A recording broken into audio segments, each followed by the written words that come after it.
Hello friends, नमस्कार। सभी लोगों का स्वागत है। बिहार एसएससी सीजीएल फॉर 2025 के लिए संपूर्ण जीके, जिसमें जो है आपको भारतीय राज्य व्यवस्था, भारतीय साइंस जो है, सामान्य विज्ञान, इतिहास और भूगोल, ये सभी का एक वीडियो 5 मिनट का आया था। आप लोगों का काफ़ी कमेंट आ रहा था कि जल्द से जल्द प्रारंभ किया जाए। फाइनली प्रारंभ हो चुका है और भारतीय संविधान का जो है ये पहला पार्ट है, जिसमें हम लोग देखेंगे ऐतिहासिक पृष्ठभूमि। ऐतिहासिक पृष्ठभूमि देखेंगे, पहला पार्ट है। आप लोग ज़रूर हमारे साथ जुड़े रहिएगा। एक चीज़ आप लोगों को विश्वास दिलाता हूँ, यदि आप लोग निरंतर और सभी वीडियो को ध्यानपूर्वक देखते रहेंगे, प्रश्न पर विचार करते रहेंगे, स्मरण करते रहेंगे, तो आपको कोई भी प्रश्न नहीं छूटेगा। यदि ये बुक कंप्लीट होगी, उसके बाद आप देख रहे होंगे कि आपकी कोई भी प्रश्न नहीं छूटेगी। तो प्रारंभ करने से पहले आपको बुक का जो है 1-2 पेज जो है प्रारंभ का दिखाता हूँ, ताकि आप लोग भी जान सके कौन सी बुक है। तो यहाँ पे जो है यूथ कंपटीशन टाइम्स जो है, यूथ कंपटीशन टाइम्स का जो है भारतीय संविधान एवं राज्य व्यवस्था का ये बुक है। और ये विभिन्न परीक्षाओं के लिए, जैसे आप देखे होंगे नीचे यहाँ पे लिखा हुआ है कि useful for IAS, PCS, BPSC, UKPSC, MPSC, RPSC, सभी परीक्षाओं के लिए महत्वपूर्ण है।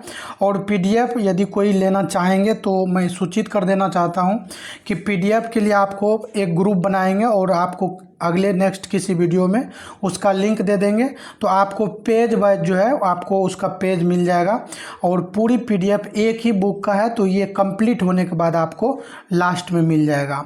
प्रारंभ करते हैं आज के वीडियो को।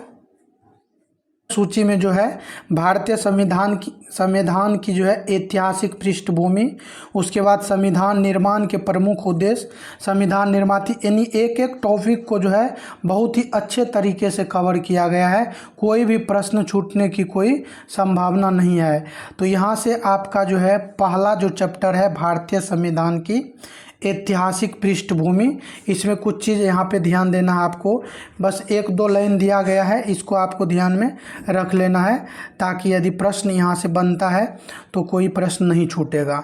तो यहाँ पे लिखा गया है कि लोकतंत्र, प्रतिनिधि संस्था और तानाशाही शक्तियों पर अंकुश और विधि के शासन की संकल्पनाएं भारत में नई नहीं है। मतलब ये बहुत प्राचीन समय से चलती आ रही है, जिसमें आपको जो है ऋग्वेद तथा अथर्ववेद और सभा और समिति जैसी संस्थाओं का विवरण मिलता है। चोल कालीन स्थानीय स्वशासन प्रणाली लोकतंत्र के आधार स्तंभ के रूप में मानी जाती है। यानी चोल काल में जो है आप लोग पढ़े होंगे कि स्थानीय शासन प्रणाली काफ़ी फेमस रहा है।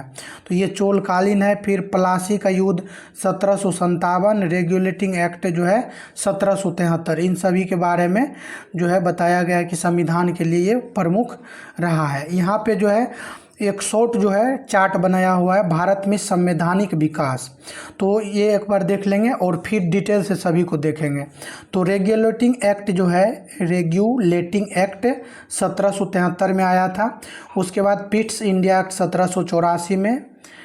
उसके बाद एक अधिनियम आया था 1786 का, चार्टर एक्ट 1793 का। फिर आया था चार्टर एक्ट 1813। उसके बाद चार्टर एक्ट 1833 और अगला आया चार्टर एक्ट 1853। भारत शासन अधिनियम 1858। उसके बाद आया था भारत परिषद अधिनियम 1861। भारत परिषद अधिनियम 1861 आया था। उसके बाद आ गया था आपका 92 भारत परिषद अधिनियम 1909। उसके बाद भारत शासन अधिनियम 1919 और अगला आया था भारत शासन अधिनियम 1935। और नेक्स्ट था कि भारतीय स्वतंत्रता अधिनियम 1947। यहाँ तक जो है अधिनियम को हम लोग एक एक अधिनियम को बारी बारी से देखेंगे। सभी का जो भी प्रश्न रहेगा उस सभी प्रश्न को देखेंगे। प्रारंभ करते हैं। पहला जो अधिनियम था रेगुलेटिंग एक्ट 1773। पहला प्रश्न है, रेगुलेटिंग एक्ट 1773 से भारत में एक सुनिश्चित शासन प्रणाली को आरंभ करने वाला अधिनियम था। भारत में एक सुनिश्चित शासन प्रणाली को आरंभ करने वाला अधिनियम जो था ये रेगुलेटिंग एक्ट 1773 का है। सुनिश्चित शासन प्रणाली प्रारंभ करने वाला, ध्यान रखना है 1773 का। रेगुलेटिंग एक्ट जो है ये किस वर्ष लागू हुआ था? 1773 का था और ये लागू हुआ था 1774 में। बंगाल प्रेसिडेंसी के प्रशासन हेतु एक गवर्नर जनरल की नियुक्ति किस अधिनियम के तहत की गई? Regulating act 1773। बंगाल प्रेसिडेंसी के प्रशासन हेतु एक गवर्नर जनरल की नियुक्ति किस अधिनियम के तहत की गई? रेगुलेटिंग एक्ट 1773 के तहत की गई थी। अगला है, 1773 के रेगुलेटिंग एक्ट के अंतर्गत किन अन्य प्रेसिडेंसियों को बंगाल प्रेसिडेंसी के अधीन कर दिया गया था? तो मद्रास तथा बम्बई प्रेसिडेंसी को। यानी 1773 के रेगुलेटिंग एक्ट के अंतर्गत किन अन्य प्रेसिडेंसियों को बंगाल के अधीन कर दिया गया? तो मद्रास और मुंबई को, मद्रास और बम्बई। अगला है, किस अधिनियम के द्वारा बंगाल के गवर्नर को बंगाल का गवर्नर जनरल बना दिया गया? ध्यान रखना है आपको यहाँ पे, किस अधिनियम के द्वारा बंगाल के गवर्नर को बंगाल का गवर्नर जनरल बना दिया गया? तो रेगुलेटिंग एक्ट 1773। रेगुलेटिंग एक्ट 1773 द्वारा गठित गवर्नर जनरल की परिषद की सदस्य संख्या कितनी थी? तो टोटल जो है इसमें सदस्य संख्या 4 निर्धारित की गई थी। बंगाल का प्रथम गवर्नर जनरल किसे बनाया गया था? तो बंगाल का प्रथम गवर्नर जनरल वारेन हेस्टिंग्स को बनाया गया था, प्रथम गवर्नर जनरल। अगला है, वह अधिनियम जिसके अंतर्गत भारत में सर्वप्रथम सर्वोच्च न्यायालय स्थापित किया गया? तो रेगुलेटिंग एक्ट जो है 1773 के तहत पहली बार सर्वोच्च न्यायालय स्थापित किया गया था। रेगुलेटिंग एक्ट 1773 के द्वारा सर्वप्रथम सर्वोच्च न्यायालय की स्थापना कहाँ हुई थी? तो ये कोलकाता में स्थापित हुई थी। अगला है, रेगुलेटिंग एक्ट 1773 के द्वारा स्थापित सर्वोच्च न्यायालय में न्यायाधीशों की संख्या कितनी थी? तो कुल 4 न्यायाधीश थी, जिसमें एक मुख्य न्यायाधीश, इनका नाम था एलिजा इम्पे, तथा अन्य 3 अन्य न्यायाधीश था, टोटल 4। तो ये आपको ध्यान रखना है। रेगुलेटिंग एक्ट 1773 द्वारा स्थापित सर्वोच्च न्यायालय की अधिकारिता क्षेत्र में शामिल विषय क्या थे? तो सिविल, यानी सर्वोच्च न्यायालय क्या क्या देख सकते हैं?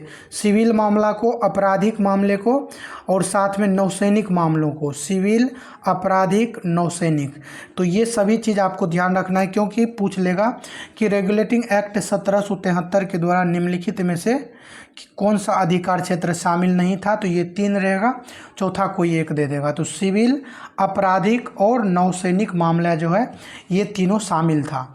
और ये जो चल रहा है सीरीज आपको खास करके बिहार एसएससी सीजीएल 2025 के लिए चल रहा है। आप लोग हमारे साथ बने रहेंगे तो मैं लगातार आप लोगों के लिए ये लाता रहूँगा, पार्ट बाय पार्ट सभी सब्जेक्ट को कवर करेंगे। चलिए प्रश्न पे पर चलते हैं। 1773 के रेगुलेटिंग एक्ट द्वारा स्थापित सर्वोच्च न्यायालय के निर्णयों के विरुद्ध अपील हो सकती थी। यानी जो सर्वोच्च न्यायालय निर्णय देंगे उसके विरुद्ध अपील कहाँ हो सकती है? तो प्रिवी काउंसिल में अपील कर सकते थे। रेगुलेटिंग एक्ट 1773 की त्रुटियों के परिमार्जन हेतु किस अधिनियम को पारित किया गया था? तो एक्ट ऑफ सेटलमेंट 1781, यानी तहत 1773 की त्रुटि को जो है सुधार करने के लिए अधिनियम लाया गया था, एक्ट ऑफ सेटलमेंट 1781 का। नेक्स्ट है, किस अधिनियम के द्वारा ईस्ट इंडिया कंपनी के मामलों को देखने के लिए एक बोर्ड ऑफ डायरेक्टर्स की स्थापना की गई? बीओडी की स्थापना हुई थी रेगुलेटिंग एक्ट 1773 के द्वारा। यहाँ पे कहा गया है कि किस अधिनियम के द्वारा ईस्ट इंडिया कंपनी के मामलों को देखने के लिए एक board of directors, east India जो कंपनी थे उसके मामलों को देखने के लिए एक बोर्ड ऑफ डायरेक्टर्स बनी थी, और ये रेगुलेटिंग एक्ट 1773 के द्वारा। अब यहाँ से प्रारंभ करेंगे Pitt's India act 1784। Pitt's India act जो आया था 1784 में आया था। किस अधिनियम द्वारा ईस्ट इंडिया कंपनी के व्यापारिक तथा राजनीतिक कार्यों को पृथक कर दिया गया था? यानी ईस्ट इंडिया कंपनी जो थे प्रारंभ में तो व्यापारिक दृष्टिकोण से भारत में आए थे और धीरे धीरे उसका स्वरूप बदलता चला गया। तो उसको जो है 1784 के पिट्स इंडिया एक्ट के द्वारा उसका व्यापारिक और राजनीतिक कार्यों को पृथक कर दिया गया था। कब? 1784 के अधिनियम के द्वारा। पिट्स इंडिया एक्ट 1784 के अंतर्गत ईस्ट इंडिया कंपनी पर राजनीतिक नियंत्रण एवं निरीक्षण हेतु किस संस्था की स्थापना की गई थी? तो बोर्ड ऑफ कंट्रोल, नियंत्रक मंडल की स्थापना हुई थी। किसके तहत? 1784 के अंतर्गत ईस्ट इंडिया की कंपनी पर राजनीतिक नियंत्रण एवं निरीक्षण हेतु जो है एक संस्था की स्थापना हुई थी जिसका नाम था बोर्ड ऑफ कंट्रोल यानी नियंत्रक मंडल। 1784 के पिट्स इंडिया एक्ट के द्वारा ये लाया गया था। चलिए यहाँ से देखते हैं। पिट्स इंडिया एक्ट 1784 के तहत पूर्व के देशों में ब्रिटिश उपनिवेशों के प्रशासन पर नियंत्रण तथा निरीक्षण का उत्तरदायित्व किस पर था? यानी पिट्स इंडिया एक्ट 1784 के तहत जो देश पूर्व के देश हैं, पूर्व के देशों में ब्रिटिश उपनिवेशों के प्रशासन पर नियंत्रण तथा निरीक्षण का उत्तरदायित्व ये किस पर था? तो बोर्ड ऑफ कंट्रोल पर, बोर्ड ऑफ कंट्रोल को दे दिया गया था इसका उत्तरदायित्व। अगला है 1784 के पिट्स इंडिया एक्ट के अधीन गठित किए गए बोर्ड ऑफ कंट्रोल के सदस्यों की नियुक्ति की जाती थी। तो बोर्ड ऑफ कंट्रोल के जो सदस्य होते थे, मेंबर, इसकी नियुक्ति करते थे ब्रिटिश सम्राट के द्वारा मेंबर की नियुक्ति की जाती थी। नेक्स्ट है पिट्स इंडिया एक्ट 1784 के तहत कंपनी के व्यापारिक मामलों के अधीक्षण की अनुमति किसके पास थी? तो व्यापारिक मामलों के अधीक्षण की अनुमति जो थी ये बोर्ड ऑफ डायरेक्टर्स को दे दी गई थी। बोर्ड ऑफ डायरेक्टर्स को व्यापारिक मामलों की अधीक्षण की अनुमति दे दी गई थी। अब आएगा 1786 का अधिनियम। यहाँ दो प्रश्न महत्वपूर्ण है, ये दोनों आपको देखना है। पहला है गवर्नर जनरल को विशेष परिस्थितियों में अपनी परिषद के निर्णयों को निरस्त करने अथवा लागू करने का अधिकार प्रदान किया गया। तो ये 1786 का अधिनियम के द्वारा दिया। यानी गवर्नर जनरल जो होते थे उनको विशेष परिस्थितियों में अपनी परिषद के निर्णयों को, जो उनके परिषद के द्वारा निर्णय ली जाती थी, उसको निरस्त करना अथवा लागू करने का अधिकार प्रदान किया जाता था 1786 के अधिनियम के द्वारा। नेक्स्ट है किस अधिनियम के द्वारा गवर्नर जनरल को प्रधान सेनापति की शक्तियां भी प्रदान कर दी गई? मोस्ट इम्पोर्टेंट है कि गवर्नर जनरल जो थे उसको प्रधान सेनापति की शक्तियां प्रदान की गई। तो 1786 के अधिनियम के द्वारा प्रधान सेनापति की शक्ति किसके द्वारा दिया गया? 1786 के जो है अधिनियम के द्वारा। अगला देखेंगे चार्टर एक्ट 1793 के तहत सभी महत्वपूर्ण प्रश्न। पहला है चार्टर अधिनियम 1793 के तहत ईस्ट इंडिया कंपनी के व्यापारिक अधिकारों को कितने वर्षों के लिए बढ़ा दिया गया? तो व्यापारिक अधिकारों को जो है ईस्ट इंडिया कंपनी के व्यापारिक अधिकार को जो है ये बढ़ा दिया गया था कुल 20 वर्षों के लिए। 1793 के तहत ईस्ट इंडिया कंपनी के व्यापारिक अधिकारों को कितने वर्षों के लिए बढ़ाया गया? तो 20 वर्षों के लिए बढ़ा दिया गया था। किस चार्टर के द्वारा नियंत्रक मंडल बोर्ड ऑफ कंट्रोल के सदस्यों को भारत के राजस्व से वेतन देने का प्रावधान किया गया?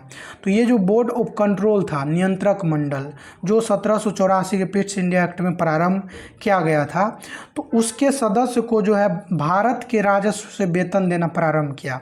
तो आप समझते रहिए प्रश्नों को कि भारत के जो राजस्व थे उससे वेतन देना प्रारंभ कर दिया किसको? तो नियंत्रक मंडल के सदस्य को भारत के राजस्व से वेतन देने का प्रावधान किया गया। तो ये 1793 के चार्टर अधिनियम में ऐसा लाया गया प्रावधान कि जो कंपनी के बोर्ड ऑफ कंट्रोल के मेंबर है उसको जो सैलरी दी जाएगी भारत के राजस्व से दी जाएगी।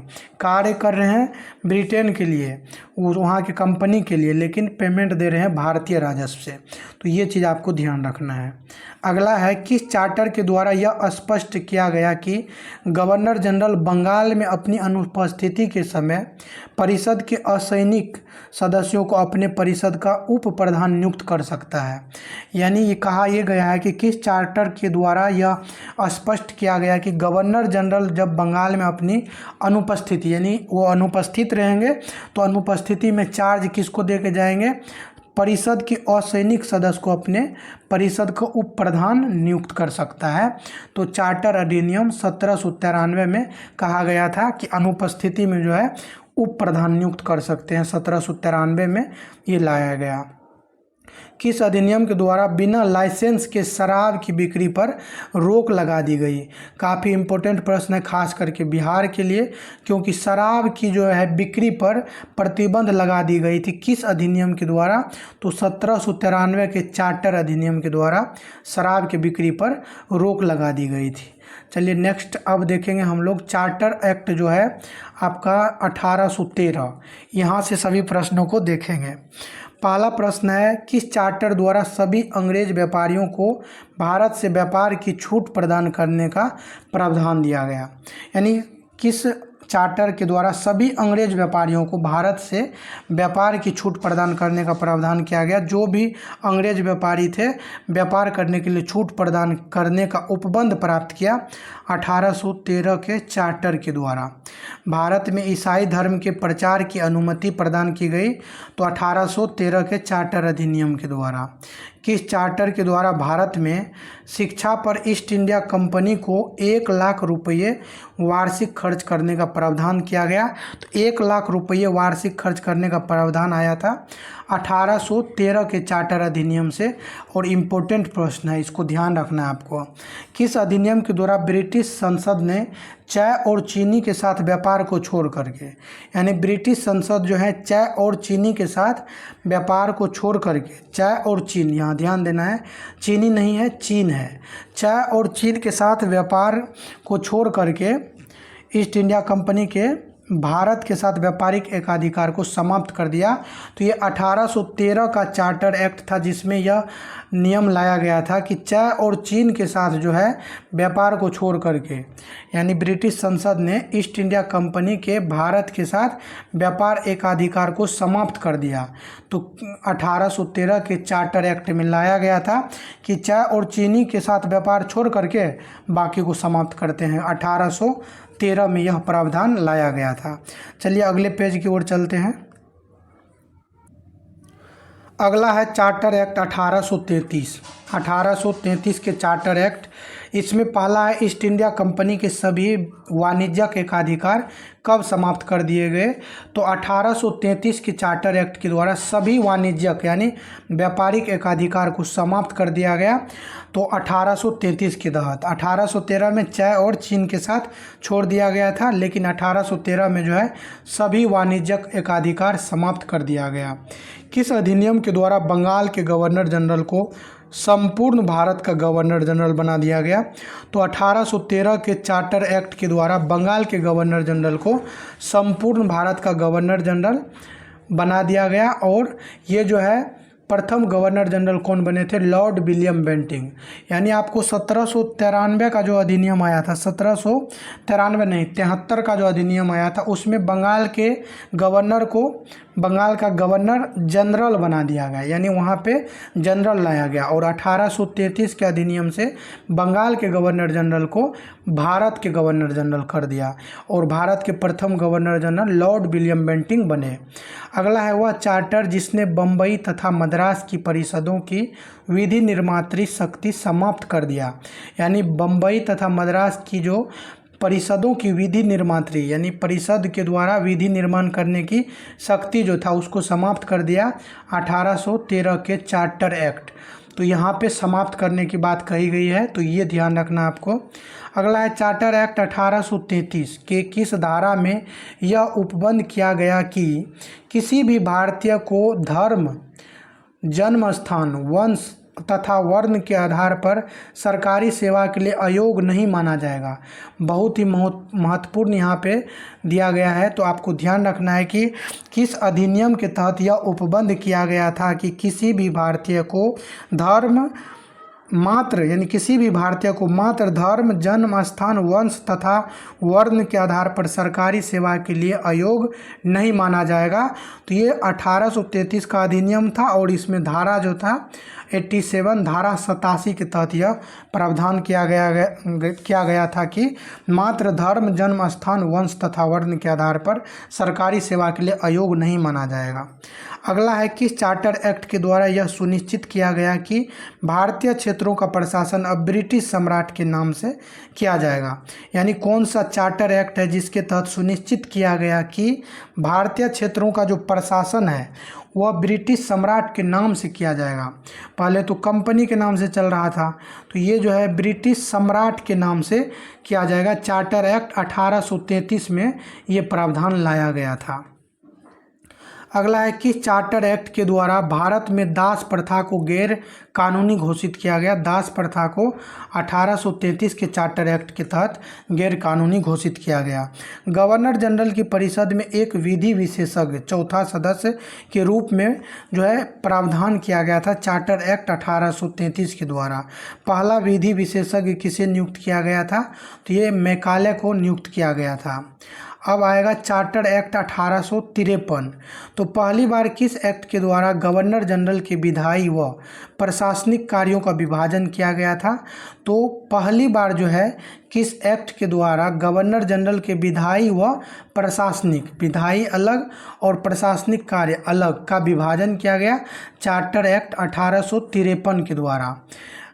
किस एक्ट के द्वारा विधि निर्माण के लिए भारतीय यानी केंद्रीय विधान परिषद की स्थापना की गई। तो यह जो है 1853 के चार्टर एक्ट है, इसी के तहत विधि निर्माण के लिए भारतीय विधान परिषद की स्थापना की गई थी। यानी विधि निर्माण के लिए भारतीय विधान परिषद की स्थापना 1853 के चार्टर एक्ट के द्वारा की गई थी। अगला है किस राजलेख में बंगाल के प्रशासनिक कार्यों हेतु एक नए लेफ्टिनेंट गवर्नर की नियुक्ति का प्रावधान किया गया।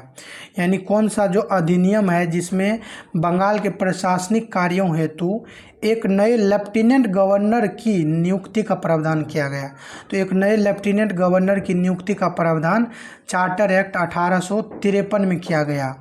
1853 के चार्टर एक्ट के द्वारा सिविल सेवाओं के लिए प्रतियोगी परीक्षाओं का शुभारंभ हुआ तथा इसे भारतीयों के लिए भी खोल दिया गया। इसी संदर्भ में 1854 में एक समिति की स्थापना हुई थी और इस समिति का नाम था मैकाले समिति।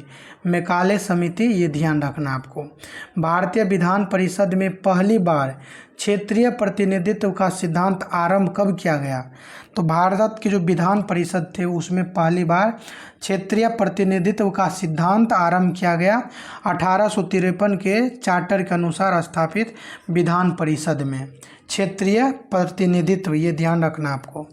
किस अभिलेख किस राजलेख के द्वारा ब्रिटिश सरकार ने ईस्ट इंडिया कंपनी के निदेशकों से भारत में की जाने वाली नियुक्ति संबंधी शक्ति वापस ले ली।